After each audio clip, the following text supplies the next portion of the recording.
Are there pro-life arguments Christians should not use? Yes, there are, and I'll explain why on this edition of The Case for Life. Welcome, friends. Great to have you with us. I want to play for you a short clip by a very good Christian author, a guy by the name of Eric Metaxas. You may know him from his book on Dietrich Bonhoeffer or on Wilberforce. He's also written on women who have changed history. Prolific author, good Christian worldview guy. He did recently publish a clip on abortion, and I want us to watch it, and then I'm going to explain to you why I have some concerns about it. Now, don't take this as me trying to critique Eric Metaxas in general, because he's a fine author. I just want to take issue with this one way of stating the pro-life case and convey some of my concerns with the way it's been conveyed in this particular clip. So let's go ahead and take a look. Okay, here's the pro-life punchline. Susanna Wesley, who is so important in world history, undeniably, inescapably important, she was the 25th of 25 children. Her parents didn't sensibly say, you know what, we've had 20 kids, we're done. In those days, parents had a lot of kids. This, of course, is almost unbelievable.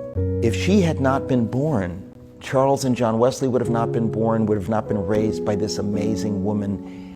We wouldn't have had the Wesleyan revival. We wouldn't have had Wilberforce, the abolition of the slave trade, all that follows. That is the value of a single human life. All right.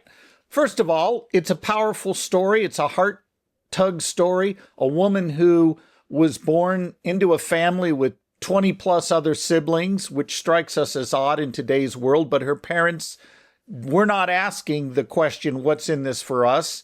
They were interested in bringing into the world children who would make a difference. All of that's fine. Here is my concern, though. The pro-life argument is not that abortion is wrong because it kills future gifted people. Remember our syllogism. It's premise one.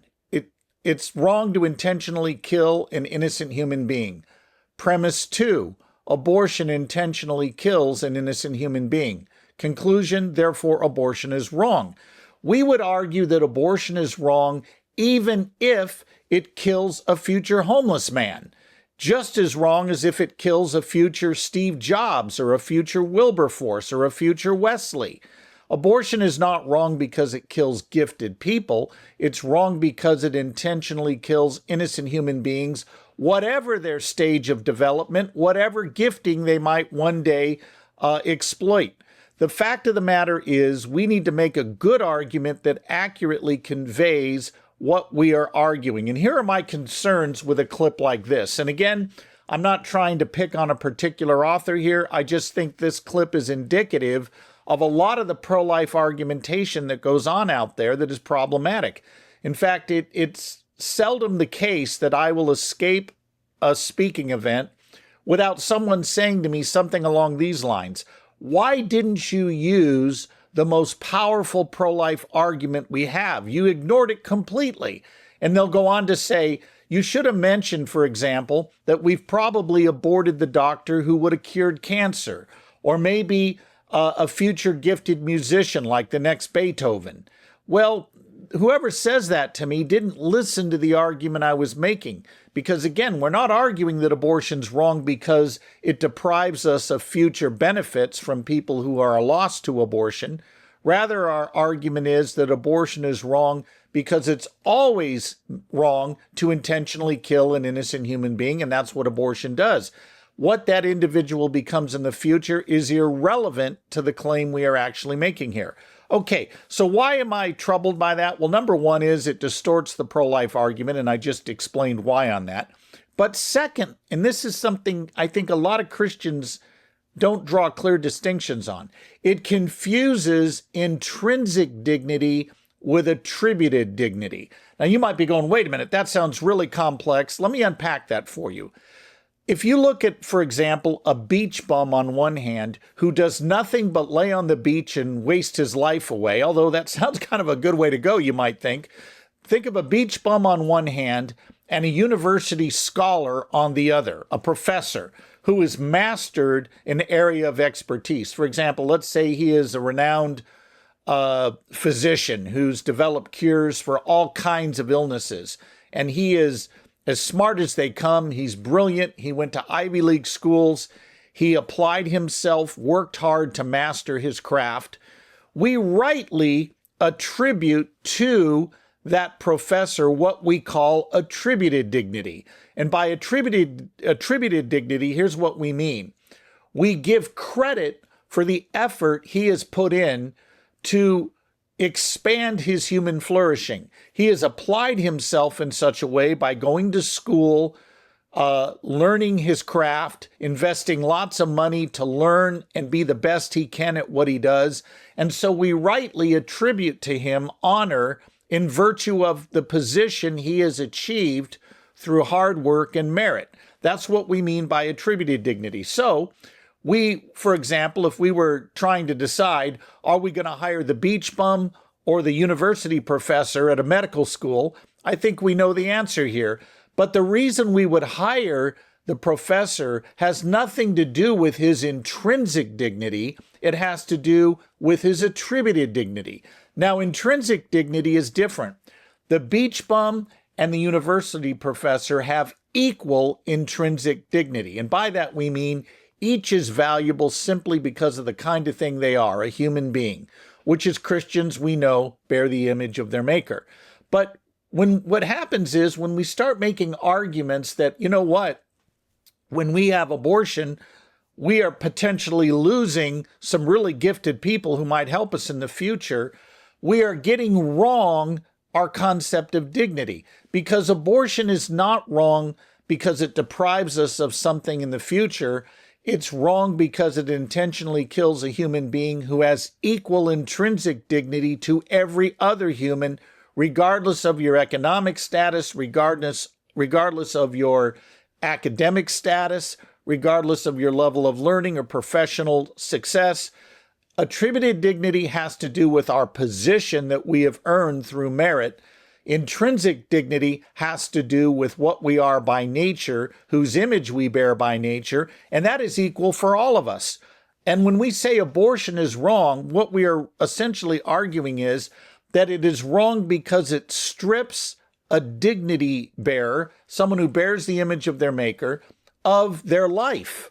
And it's that intrinsic dignity that's in play here, not the attributed dignity. Now, sometimes this gets confused by people on the academic and cultural left. They will say things like this: well, you know, you pro-lifers talk about dignity, but you don't want equal pay for workers. You want people to be paid in a way that isn't equal, that is unfair. Why, you want the CEO to be making six figures, but you'll pay the janitor just above minimum wage. That's an attack on human dignity. That is not treating people with dignity to have unequal pay. I beg to differ. And again, once again, what's happening here is people are confusing attributed dignity with intrinsic dignity. The janitor and the company CEO have equal intrinsic dignity in virtue of being human beings who equally bear the image of God. They are valuable for what they are intrinsically, not what they do functionally. Now, it is also the case, though, and we need to make this distinction very clear, that the two do not have equal economic value. The janitor has a different economic value to the company than the CEO does. For example, the CEO goes to bed every night worrying about the following questions. How do I keep people employed? How do I turn a profit for this company so that everyone can benefit that's involved with it? How do I make sure I account for marketing changes that every day it seems like the equation and goalposts are being moved? How do I keep our company competitive and on the edge of public mindset so that we continue to be relevant to an ever-changing marketplace? Okay, the janitor does not go to bed every night with that on his brain. The CEO does. And oh, by the way, the CEO invested a lot of money going to get perhaps an MBA, going to grad school in business, perhaps taking additional certification courses. maybe doing internships to sharpen his or her skill set so they could run the company effectively.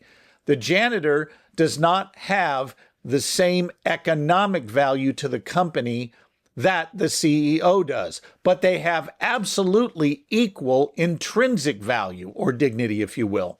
So we want to make sure we don't confuse the two. And my concern with these kinds of pro-life arguments that go along the lines of, well, we may have aborted a future John Wesley, or we may have aborted a great hymn writer like Charles Wesley, or, hey, maybe we've lost the doctor that would have cured cancer or AIDS or COVID, who knows, pick whatever you want. The point is, when we make those kinds of arguments, we are getting wrong the concept of the Imago Dei. Now, here's what's interesting in Scripture. Scripture teaches that all humans have value because they bear the image of God. So far, so good. Here's where people mess it up and where things get really dicey. They start trying to figure out, well, what does it mean to be made in the image of God? And they start putting forth things that aren't found in Scripture.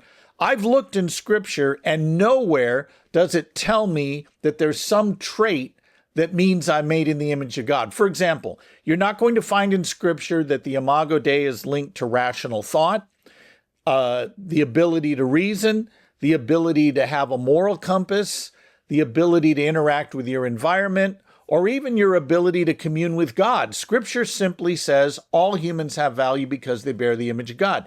Genesis 1 teaches that, James 3 teaches that, and it's taught throughout the pages of Scripture in between. But what I want you to see here is this. The moment we start linking the Imago Dei, the image of God, to traits that none of us share equally, and traits that may come and go in the course of our lifetimes, we are in deep doo-doo, if you can pardon the term.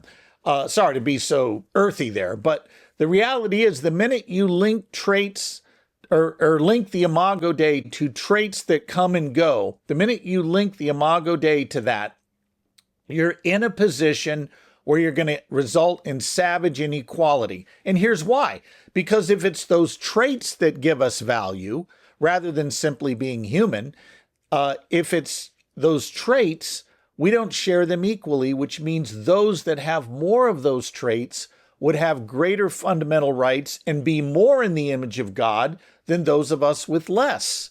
And that's a deeply problematic position to hold. So we want to be careful that we don't go beyond what Scripture says. Scripture simply says all humans have value because they bear the image of God. Period. Stop right there. We err when we start trying to go into, well, what is it that gives us the Imago Dei? Is it our rational self? Is it our intellectual abilities, our cognitive abilities that are greater than other animals? No, it simply says humans have value because they bear the image of God. Now, we know it's not cognitive ability, and here's why. Angels in heaven have greater cognitive ability than humans here on earth. But angels aren't set in Scripture to be made in the image of God the way that man is. So I think we can say that tying the image of God to traits is not a good way to go.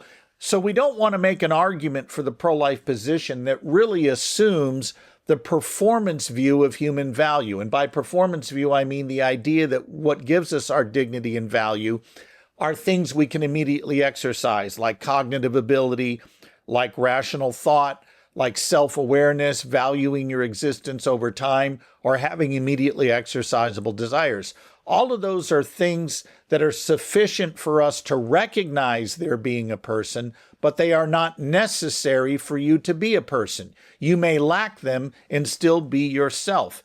And the reason for this is we recognize that humans in their identity and in their value are grounded in the kind of thing they are, not some function they perform. A quick way of saying that is humans are equal by nature, not function. We're valuable for what we are, not what we do.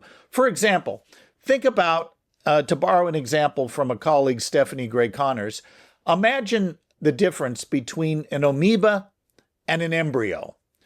Both are not rational, right? I mean, the amoeba is not rational. It's not self-aware. It does not value its existence because of the kind of thing it is. Amoebas by nature do not have the capacity for self-awareness, self-consciousness, or valuing their existence, okay? But an embryo does have that. It just can't exercise it yet because it is too young. It is yet to mature to the level where it can function as a self-aware entity. But by nature, the amoeba is not a rational being. The embryo is. And so if we look at it that way, we can see that the only foundation for human equality is to say that we are equal because of our nature, not the functions we perform, which will always vary person to person. You can also point out that these arguments result in savage inequality, as I mentioned a moment ago. The minute you ground human value in traits that none of us share equally, that come and go, whether you pick self-awareness, rationality, ability to interact with your environment, or whatever arbitrary trait that somebody picks out, that, by the way, they never tell us why those traits are value-giving in the first place. Whatever arbitrary trait they select, none of us are going to have it equally, and it may come and go in the course of our lifetime. For example, you could lose self-awareness, regain it, and lose it again. That's a fact of life. People, for example, may come in and out of comas, temporary reversible comas that while they're in those comas, they are not self-aware. They don't see themselves existing over time, but we still recognize them as valuable human beings. Why? Because although their traits may change, although their ability to immediately exercise some function like self-awareness may come and go, by nature they remain the same kind of being, the same exact being they were through all the changes of their physical lives.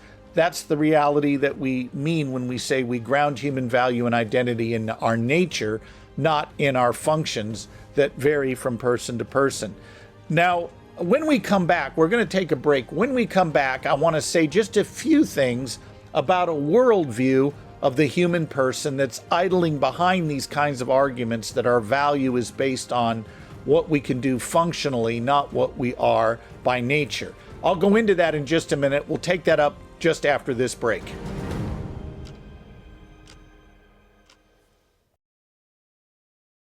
Hello, friends. You may not know it, but I'm part of a dynamic organization that has been training pro-lifers to make a case for life in the public square for 3 decades now, and that organization is Life Training Institute. We have sent speakers over the years into schools, Catholic and Protestant schools. We've done training seminars to prepare pro-lifers to make a case for life. We'd like to equip you. Visit us at prolifetraining.com. Welcome back, everybody. Great to have you with us. Before the break, I mentioned that I wanted to talk about a worldview of the human person that lurks beneath these debates we're having as a culture over what makes us valuable in the first place. On one hand, you have pro-lifers embracing broadly what we would call the endowment view that says humans are equal and valuable by their nature, not some function they perform. They are equal and valuable because we all equally share a human nature. And if you're a Christian or a theist, you realize that that human nature we bear is a reflection of the image of God in us, the Imago Dei.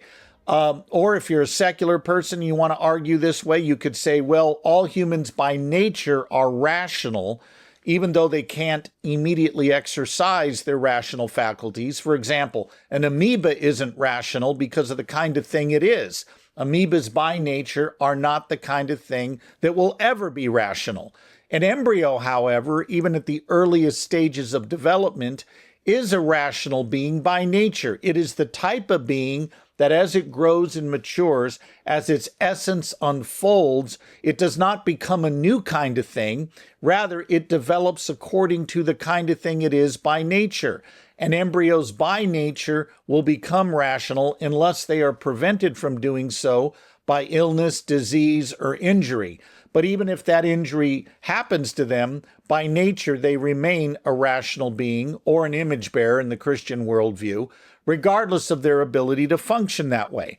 Now, the worldview that would argue against this is what is known as the performance view of human value, and that view goes like this. Being human is nothing special. It doesn't mean squat, quite frankly. What matters is strictly your functional abilities. your ability to have consciousness that is immediately exercisable, your ability to be self-aware and value your existence over time, or some other cognitive function they arbitrarily select as being value-giving. Again, they don't ever argue for why it's value-giving, but they assert that it is so. But what I want you to see is this. The performance view and the endowment view are at a clash in our culture. They're butting heads right now in debates over abortion, doctor-assisted suicide, and things like that. The thing to keep in mind is this. The worldview of the human person idling behind performance accounts of human value, meaning the idea that we're only valuable for what we can do, not what we are by nature, is a worldview known as body-self dualism. And let me simplify what that means. It sounds very academic, but you see it all the time. Say, for example, you're watching television and a male shows up on the screen and says, "I'm really a woman trapped in a man's body." All right, you're hearing body-self dualism. Body-self dualism is the belief that your identity, in other words, the real you, has absolutely nothing to do with your body. Your body has no intrinsic purposes. It has no markers pointing to what you ought to do to fulfill and flourish in this life. Rather, your body is mere physical matter you are free to redefine and manipulate any way you want. So if you feel like you're a woman trapped in a man's body, you can go have your body surgically mutilated and changed to that of a woman if you want. You'll still be a male biologically. You're still chromosomally going to be male.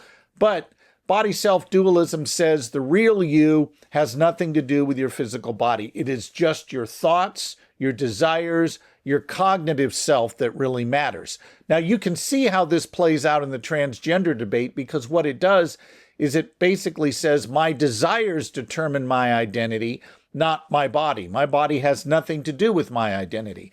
But it also plays out in the abortion debate this way. People say, well, that embryo is physically and biologically human, but there's no identity there until it has consciousness or the ability to connect memory over time or continuity of thought or has immediately exercisable desires. Again, whatever trait they pick out, they will argue that there's no you there until you have these cognitive traits, that the real you has nothing to do with your body, only your cognitive self. That's body self-dualism. But as we have explained on other occasions, this view of the human person is rather counterintuitive. And let me give you an example of why I think that. How many of you have hugged your mothers? Well, I would hope all of us, involved in this program today have done that. If not, get with it. If you've hugged your mother, you have just disproved body self-dualism, because you don't hug desires, thoughts, or a cognitive flow of consciousness. You hug a body. If you look over my shoulder, you'll see a lamp in the background.